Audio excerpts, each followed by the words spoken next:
नमस्कार दोस्तों। मैं हूं आपका दोस्त, आपका होस्ट आर के, और आप देख रहे हैं आर के ट्रेडिंग।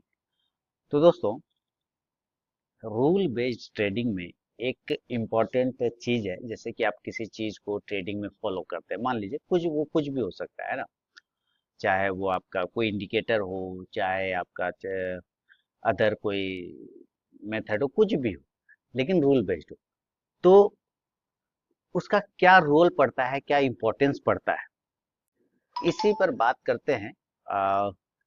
और क्या उस रूल में, जैसे कोई मूविंग एवरेज, मैं एक एग्जांपल देता हूँ कि मूविंग एवरेज का इस्तेमाल करके क्या प्रॉफिट बनता है या नहीं बनता है। और इसके बारे में मैंने कई बार स्ट्रैटेजी शेयर किया मूविंग एवरेज के रिलेटेड, कि आप किस तरह से मूविंग एवरेज को देख सकते हैं, किस तरह से इंप्लीमेंट कर सकते हैं। कई मूविंग एवरेज पर मैंने swing trading strategy, intraday strategy बना के दिया हुआ।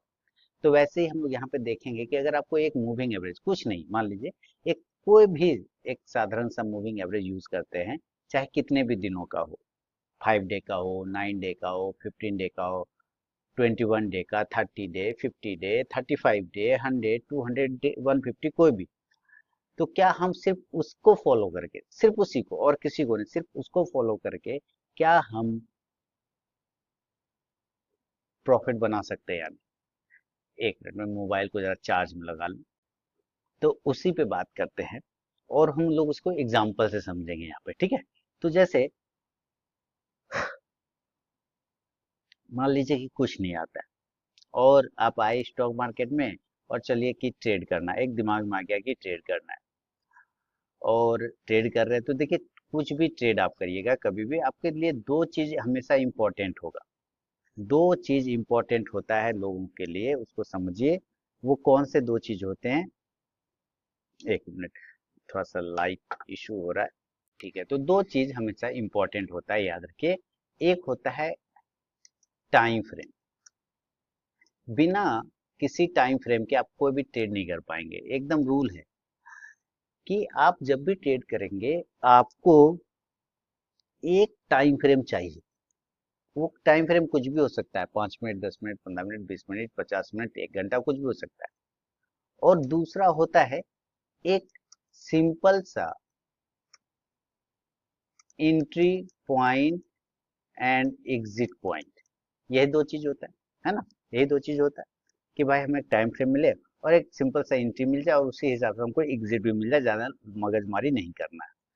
तो अब हमें तो कुछ आ नहीं रहा है, मान लेते हैं कि हम लोग नए नए स्टॉक मार्केट में आए, और हमें तो कुछ आ ही नहीं रहा है। तो हम क्या कर सकते हैं? किसी इंडिकेटर को यूज कर ले। तो इंडिकेटर में लोग देखते हैं अक्सर कि सबसे फेमस यूज होता है मूविंग एवरेज, एमएसीडी वगैरह वगैरह। तो आप अगर एमएससीडी को यूज करना चाहें, तो मैं आपको एमएससीडी पर भी दिखा सकता हूँ कि सिर्फ रूल बेस्ड। जैसे मैं, चलिए मूविंग एवरेज हटा दिया, एक एग्जांपल हटा दो, मैं मूविंग एवरेज मैंने हटा दिया, ठीक है। मैं एमएससीडी करता हूँ, चलिए। एमएससीडी, क्योंकि मूविंग एवरेज पे मेरे बहुत सारी स्ट्रेटेजी दिया हुआ है, इसलिए मूविंग एवरेज कर लेते हैं। आरएसआई पे भी दिया हुआ है। अब ये जो है MSCD, moving average conversion and diversion, इस पर अगर आप सपोज ट्रेड कर रहे हैं, तो आप देखिए इसके दो चीजों को समझना है। ये जो ब्लू लाइन है पतली सी, इसको मैं मोटा कर देता हूँ, इस ब्लू लाइन को थोड़ा सा कर दिया, और रेड वाला को भी कर देता हूँ,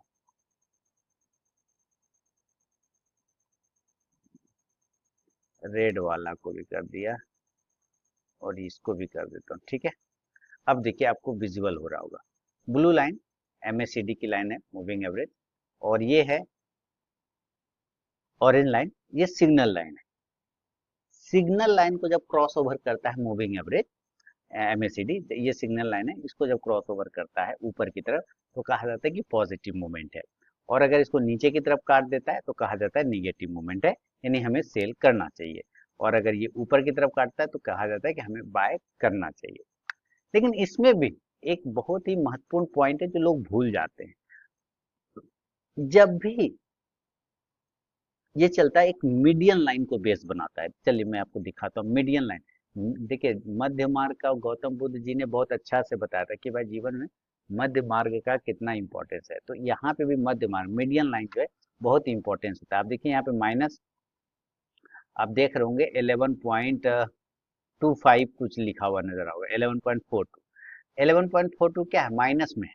तो वो क्या है, वो मिडी, ये जो आप लाइन देख रहे हैं ये है जीरो लाइन। मैं आपको जीरो पर सेट करता हूँ इस लाइन को, फिर आपको दिखाता हूँ। चलिए, ये कर दिया कोऑर्डिनेट जीरो, ठीक है। ये जीरो पे मैंने एक लाइन को यहाँ पे लगा दिया। अब ये जो जीरो है ना, जीरो से जितना ऊपर जाएगा, चाहे वो प्लस में ही क्या, 0.01 प्लस में ही क्यों ना हो, वो पॉजिटिव माना जाएगा। यानी कि मूविंग है ये जो एमएससीडी की लाइन है, इस जीरो लाइन से जितना ऊपर की तरफ निकलेगा उतना ये पॉजिटिव माना जाएगा। ये लाइन से बढ़िया है, मैं हॉरिजॉन्टल लाइन लगा देता हूँ जीरो पे, ये कर दिया जीरो पे।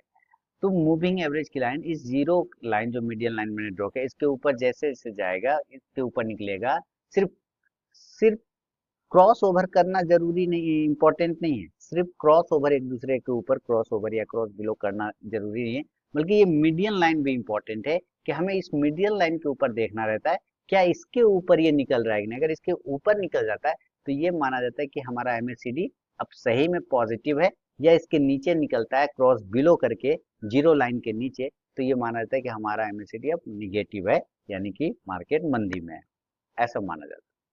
तो जैसे मैं एक एग्जांपल दे रहा हूँ, ये मान लेते हैं ये 5 मिनट का चार्ट है, और ये पहली कैंडल में ही आपने देखा कि एमएससीडी क्रॉस ओवर हो गया। लेकिन उसी कैंडल पे आपने देखा कि हमारा मीडियन लाइन के ऊपर, यानी कि जीरो लाइन के ऊपर भी एमएससीडी चला गया। इसका मतलब ये दो चीज जब सिनेरियो मिल गया आपके पास ना, ये 5 मिनट नहीं, ये 15 मिनट की चार्ट है, ये 5 मिनट यहाँ होगा। कुछ प्रॉब्लम है क्या चार्ट में? ये कैंडल, मैक्सिमम कैंडल गायब हो गया है ना, स्टॉक्स में देखते हैं,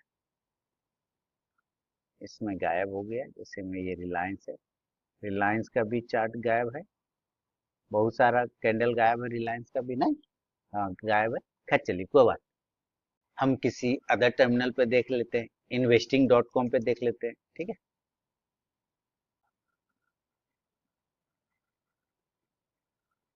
investing.com खोल लिया और रिलायंस इंडस्ट्रीज के चार्ट पर क्लिक कर लिया। इसको मैं इंडिया सेलेक्ट कर लेता हूँ, कंट्री। अब ये रिलायंस का चार्ट आ गया आपके सामने में।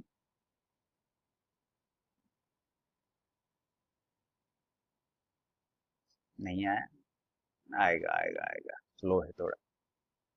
अच्छा है ये आपका, अभी हम लोग रिलायंस का ही एग्जांपल देख रहे थे ना, तो रिलायंस से देख लेते हैं, रिलायंस इंडस्ट्री सेलेक्ट किया इसका चार्ट। अभी आ जाएगा इसका चार्ट, डोंट वरी।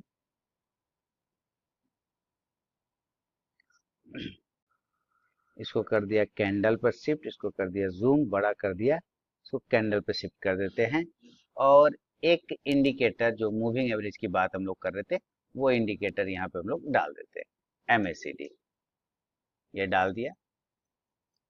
अब ये एमएससीडी जैसे ही डाला यहाँ पर, तो हम लोग यहाँ पे कुछ लाइन को देख रहे हैं, जैसे मीडियन लाइन।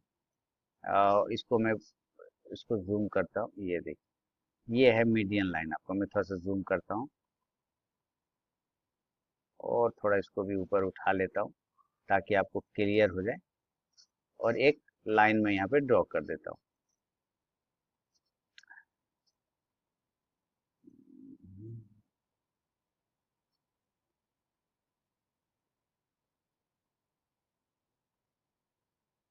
इंटरेक्टिव चार्ट ले लेता हूँ, स्ट्रीमिंग चार्ट तो अभी होगा नहीं।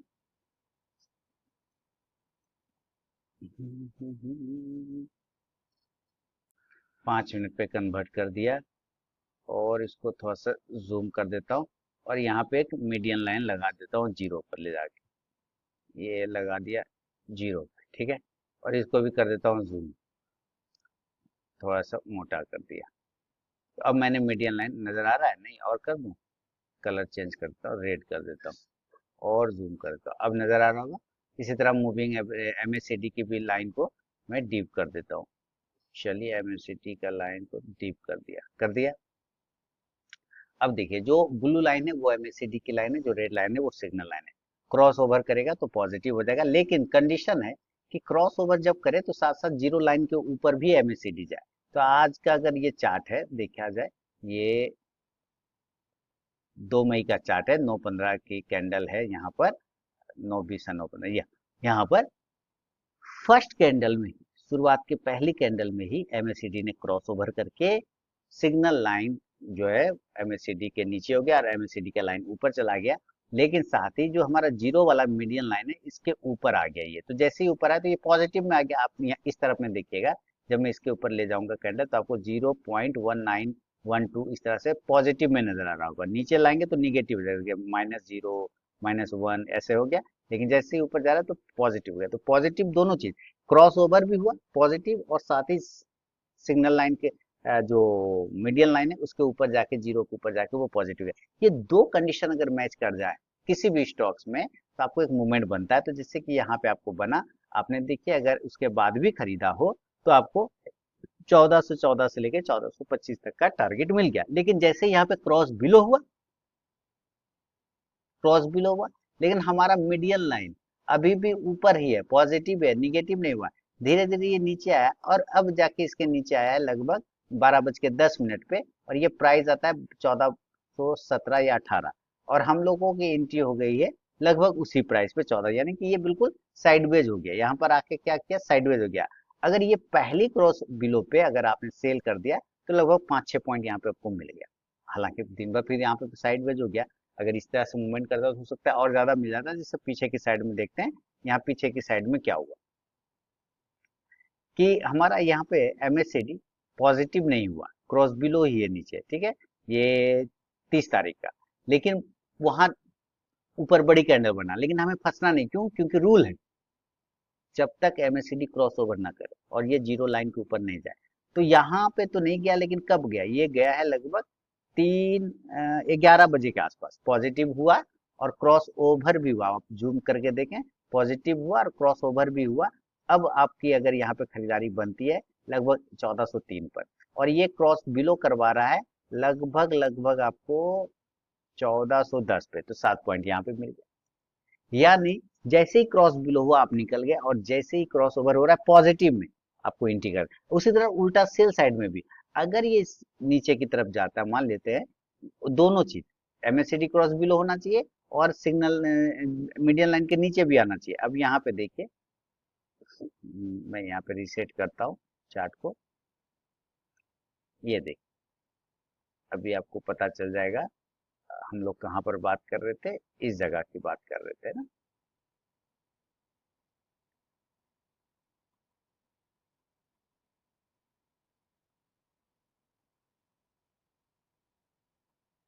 वॉल्यूम हटा दिया, उसका कोई यूज नहीं अभी। यहाँ यहाँ पे क्रॉस बिलो हो गया, यहाँ पे क्रॉस बिलो हो गया, और जीरो लाइन के नीचे भी आ गया। अब अगर यहाँ पर से सेलिंग हुआ है 1298 या 1300 पे, तो ये नीचे आपको 1290 तक ले आया, यानी कि 10 पॉइंट आपको मिल गया। ठीक उसके बाद यहाँ पे क्रॉस ओवर हुआ है लगभग लगभग 1292 पे, आप प्रॉफिट लेके निकल जाइए। तो रूल बेस्ड ट्रेडिंग का मतलब यही हो कि आपको एंट्री एग्जिट अगर नहीं भी आता है, नहीं आता है, कोई जरूरी नहीं, ना टेक्निकल सीखा है ना कुछ सीखा, कोई दिक्कत नहीं। लेकिन अगर आप किसी इंडिकेटर को भी पकड़ के प्रॉपर आप उसके हिसाब से भी एंट्री एग्जिट करें, क्योंकि लेकिन दिक्कत क्या है इंडिकेटर में कि एंट्री हम लोग इंडिकेटर के हिसाब से कर लेते हैं। इंडिकेटर हमें बोलता है बाय करो तो बाय कर लिया, सेल करो तो सेल कर लिया, लेकिन जब हमको एंट्री करवा देता है, यानी बाय साइड एंट्री करवा दिया, अब वो कहता है एग्जिट कर दो यानी कि सेल कर दो, तो हम लोग नहीं सेल करते। हम लोग सोचते हैं थोड़ा सा और आ जाए, थोड़ा सा और आ जाए तब निकल जाएंगे। सेल साइड अगर उसने एंट्री करवा दिया और अब वो एग्जिट के लिए बोल रहा है कि भाई बाहर आ जाओ, तो हम लोग और रुके रहते हैं कि देख लेते थोड़ा देर। ये गलत करते हैं। रूल बेस्ड ट्रेडिंग का वो नियम ही नहीं। रूल बेस्ड ट्रेडिंग है कि अगर आपने किसी के वो देख के ट्रेड लिया है, किसी इंडिकेटर के भरोसे ट्रेड, तो उसका जो पहला सिग्नल आएगा आपको वहां पर उसको कट करके निकलना पड़ेगा। चाहे आपके वो 2 पॉइंट बने, चाहे 1 पॉइंट बने, चाहे 5 पॉइंट बने, चाहे माइनस में 2 पॉइंट क्यों ना हो, वो रूल होता है। जब तक ये थंब रूल आप नहीं बनाएंगे तब तक आप जो है किसी भी इंडिकेटर पर भरोसा नहीं कर पाएंगे, क्योंकि हर इंडिकेटर का अपना एक माहौल होता है, और कोई भी इंडिकेटर ना मार्केट के वन साइड डायरेक्शन में काम करता है, चाहे वो अपवर्ड डायरेक्शन हो चाहे वो डाउनवर्ड हो, लेकिन वन साइड हो। साइड वेज में वो क्या करेगा, वो बाय डिफॉल्ट बाय सेल करवाता रहेगा, अप एंट्री एग्जिट करवाता रहेगा। तो उसकी भी अपनी प्रॉब्लम है, इसीलिए रूल बेस्ड का ज्यादा इंपॉर्टेंस बढ़ जाता है कि उसने कहा एंट्री तो एंट्री, और उसने कहा अगर एग्जिट तो भैया कलेजा पे पत्थर रख के एग्जिट। फिर हमें सोचना ही नहीं है कि हम रुक जाएं, 5 पॉइंट और मिल जाएगा, 10 पॉइंट और मिल जाएगा, नहीं, ऐसा हम कर ही नहीं पाएंगे, ऐसा हमें करना ही नहीं चाहिए। समझ में आ रहा है? तो आप भी रूल बेस्ड ट्रेडिंग को अपनाइए और इजी तरीके से, इजी तरीके, मैं आपको फिर से दिखाऊंगा चैलेंज। इस बार मैं 3% ला रहा हूँ। चैलेंज 3%, 1% करके दिखाया, 2% करके दिखाया, अब मैं 3% ला रहा हूँ। तो चैलेंज 3% जब स्टार्ट करूंगा तो मैं आपको दिखाऊंगा कि रूल बेस्ड ट्रेडिंग से लॉस भी होगा लेकिन प्रॉफिट भी होगा, तो उसका क्या फायदा होगा और क्या नुकसान होगा, ये सब मैं आपको बताऊंगा। ठीक है?